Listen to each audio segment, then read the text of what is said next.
السلام علیکم ورحمۃ اللہ وبرکاتہ۔ اللہ تعالیٰ نے حضرت آدم اور حضرت حوا کو کثیر اولاد عطا فرمائی۔ سورہ نساء میں اللہ تعالیٰ اس واقعے کو بیان کرتے ہوئے فرماتے ہیں، لوگوں اپنے پروردگار سے ڈرو جس نے تم کو ایک جان سے پیدا کیا اور اسی سے اس کا جوڑا بنایا، پھر ان دونوں سے کثرت سے مرد اور عورت پھیلا دیے، اور اللہ سے ڈرو جس کے نام کو تم اپنی حاجت براری کا ذریعہ بناتے ہو، اور قطع رحمی سے بچو، کچھ شک نہیں کہ اللہ تمہیں دیکھ رہا ہے۔ نیز فرمایا، اور جب تمہارے پروردگار نے بنی آدم سے یعنی ان کے پیٹھوں سے ان کی اولاد نکالی تو ان سے خود ان کے مقابلے میں اقرار کرا لیا، یعنی ان سے پوچھا کہ کیا میں تمہارا پروردگار نہیں ہوں؟ وہ کہنے لگے، کیوں نہیں، ہم گواہ ہیں کہ تو ہمارا پروردگار ہے۔ حضرت عمر بن خطاب سے مذکورہ آیت کے متعلق پوچھا گیا تو انہوں نے فرمایا، میری موجودگی میں رسول اللہ صلی اللہ علیہ وآلہ وسلم سے اس کے متعلق سوال کیا گیا تھا تو آپ نے فرمایا، اللہ تعالیٰ نے آدم علیہ السلام کو پیدا فرمایا، پھر ان کی پشت پر اپنا دایاں ہاتھ پھیرا اور ان کی اولاد نکالی اور فرمایا، میں نے انہیں جنت کے لیے پیدا کیا ہے اور یہ جنتیوں والے عمل کریں گے۔ پھر ان کی پشت پر دوبارہ ہاتھ پھیرا اور مزید اولاد ظاہر ہوئی اور ارشاد فرمایا، میں نے انہیں جہنم کے لیے پیدا کیا ہے اور یہ جہنمیوں والے عمل کریں گے۔ ایک آدمی نے کہا، اللہ کے رسول، تب عمل کس لیے ہیں؟ اللہ کے رسول نے فرمایا، جب اللہ تعالیٰ کسی بندے کو جنت کے لیے پیدا فرماتا ہے تو اسے جنتیوں والے عمل کی توفیق دیتا ہے، اور وہ شخص ان کی وجہ سے جنت میں داخل ہو جاتا ہے، اور اللہ تعالیٰ جب کسی بندے کو جہنم کے لیے پیدا کرتا ہے تو اسے جہنمیوں والے اعمال میں مشغول کر دیتا ہے، اور وہ شخص ان کی وجہ سے جہنم میں داخل ہو جاتا ہے۔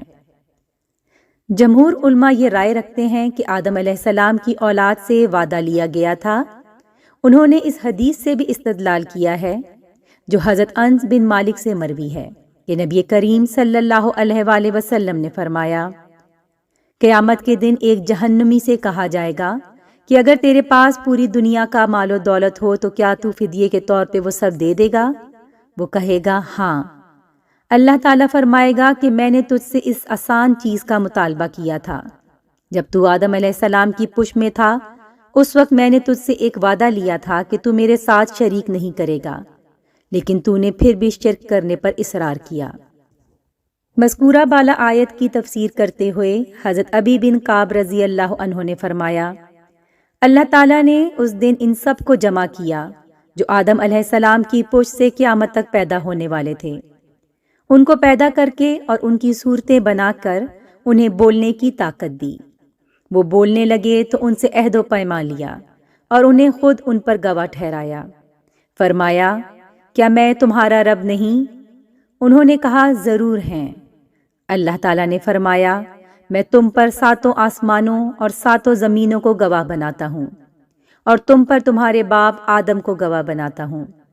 قیامت کے دن یہ نہ کہنا ہمیں اس کا علم نہ تھا۔ یاد رکھو، میرے سوا کوئی معبود نہیں اور میرے سوا کوئی مالک نہیں، میرے ساتھ شرک نہ کرنا۔ میں تمہارے پاس رسول بھیجوں گا جو تمہیں میرا عہد و پیمان یاد دلا کر تمہیں ڈرائیں گے، اور میں تم پر اپنی کتاب نازل کروں گا۔ انہوں نے کہا، ہم گواہی دیتے ہیں کہ تو ہمارا رب اور ہمارا معبود ہے، تیرے سوا کوئی رب یا معبود نہیں۔ اللہ نے ان کے باپ آدم علیہ السلام کو بلند کیا، اس نے ان سب کو دیکھا تو ان میں امیر، غریب، خوبصورت، بدصورت افراد نظر آئے۔ انہوں نے عرض کیا، یا رب، کاش تو ان سب کو برابر کر دیتا۔ اللہ تعالیٰ نے فرمایا، میں چاہتا ہوں کہ میرا شکر کیا جائے۔ آدم علیہ السلام کو ان میں پیغمبر بھی نظر آئے جو روشن چراغوں کی طرح منور تھے۔ ان سے رسالت و نبوت کا ایک خاص وعدہ بھی لیا گیا۔ اسی دوسری میثاق کے بارے میں اللہ تعالیٰ فرماتے ہیں، اور جب ہم نے پیغمبروں سے عہد لیا اور تم سے اور نوح سے اور ابراہیم اور موسیٰ اور مریم کے بیٹے عیسیٰ سے، اور عہد بھی ان سے پکا لیا۔ حضرت ابو ہریرہ سے روایت ہے کہ رسول اللہ صلی اللہ علیہ وآلہ وسلم نے فرمایا، جب اللہ تعالیٰ نے آدم علیہ السلام کو پیدا فرمایا تو آپ کی پشت پر ہاتھ پھیرا، تب قیامت تک پیدا ہونے والی ہر جان آپ کی پشت سے ظاہر ہو گئی۔ اللہ نے ہر ایک کی آنکھوں کے درمیان نور کی ایک چمک رکھ دی، پھر انہیں آدم علیہ السلام کو دکھایا۔ آدم علیہ السلام نے کہا، یا رب یہ کون ہیں؟ اللہ نے فرمایا، یہ تیری اولاد ہیں۔ آپ کو ان میں ایک آدمی نظر آیا جس کی پیشانی کی چمک آپ کو بہت اچھی لگی۔ فرمایا، یا رب یہ کون ہیں؟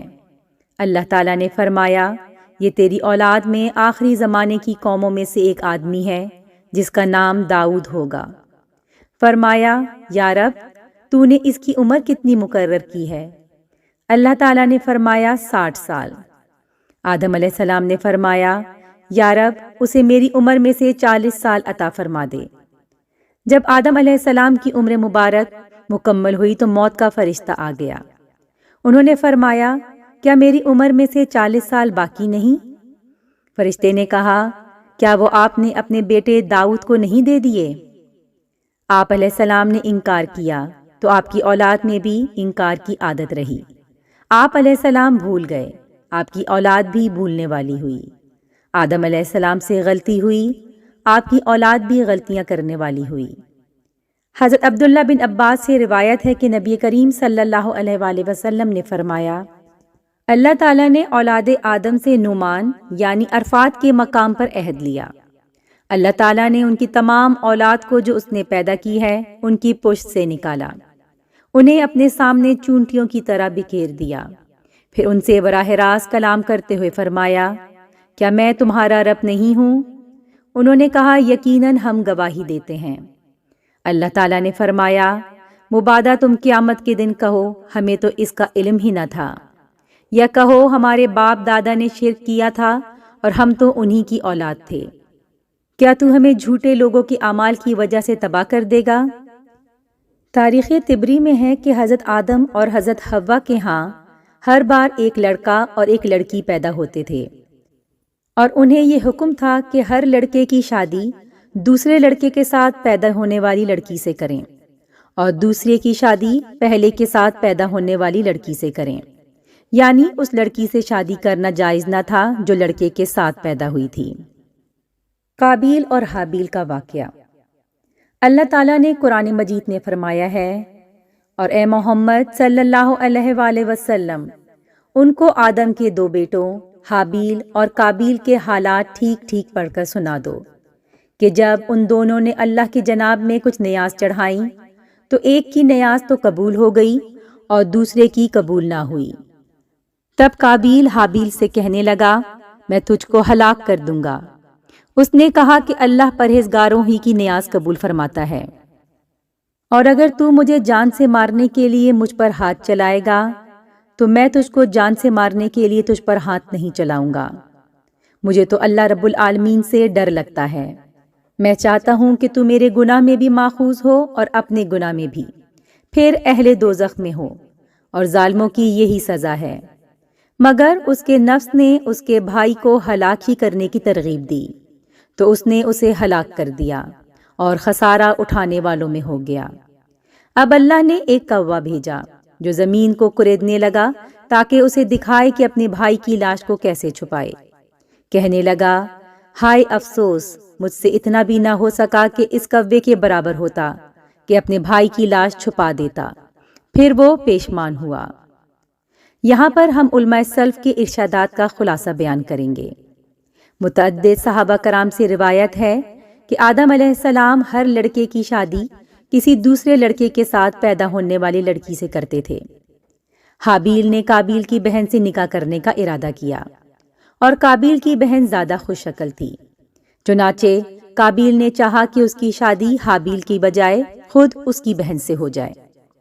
آدم علیہ السلام نے اسے حکم دیا کہ حابیل کو اس سے نکاح کرنے دے۔ اس نے انکار کر دیا تو آدم علیہ السلام نے دونوں کو قربانی کرنے کا حکم دیا۔ حابیل بھیڑ بکریاں پالتا تھا، اس نے ایک موٹا تازہ جانور قربان کیا۔ قابیل نے اپنی کھیتی میں سے نکمی فصل کا ایک گھٹا قربانی کے طور پر پیش کیا۔